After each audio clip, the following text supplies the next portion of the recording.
আপনি ওখানে গিয়ে দেখুন এখনো অন্তপক্ষে 8-10 জন লাশ পড়ে রয়েছে এবং গাড়িটার ভেতরেও 8-10টা লাশ প্রায় পড়ে রয়েছে।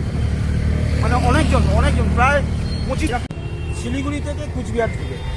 জলপাইগুড়ি জেলার ময়নাগুড়ি রোডে শিলিগুড়ি থেকে কোচবিহারগামী একটি সরকারি বাসের ভয়াবহ দুর্ঘটনায় অন্তত 7 জনের মৃত্যুর খবর পাওয়া গিয়েছে। আহত হয়েছে বহু যাত্রী। ঘটনাকে কেন্দ্র করে এলাকা জুড়ে চাঞ্চল্য ছড়িয়েছে। স্থানীয় সূত্রে জানা গিয়েছে, শিলিগুড়ি থেকে কোচবিহারগামী একটি NBSTC সরকারি বাস ময়নাগুড়ি রোডে দুর্ঘটনার কবলে পড়ে। দুর্ঘটনা এতটাই তীব্র ছিল যে ঘটনাস্থলেই কয়েকজন যাত্রীর মৃত্যু হয়।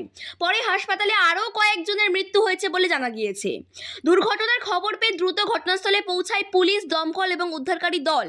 আহতদের উদ্ধার করে ময়নাগুড়ি এবং জলপাইগুড়ির বিভিন্ন হাসপাতালে ভর্তি করা হয়েছে। বেশ কয়েকজনের অবস্থা আশঙ্কাজনক বলে জানা গিয়েছে, ফলে মৃতের সংখ্যা আরও বাড়তে পারে বলে আশঙ্কা করা হচ্ছে।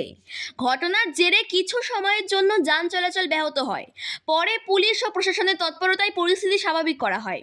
কী কারণে এই দুর্ঘটনা ঘটল তা খতিয়ে দেখতে তদন্ত শুরু করেছে পুলিশ। ময়নাগুড়ি রোডের এই মর্মান্তিক দুর্ঘটনায় শোকের ছায়া নেমে এসেছে গোটা এলাকায়। মৃতদের পরিবারের প্রতি সমবেদনা জানিয়ে আহতদের দ্রুত আরোগ্য কামনা করেছেন স্থানীয় বাসিন্দারা। পরবর্তী আপডেটের জন্য চোখ রাখুন নিউজ এসটি বাংলায়। মরে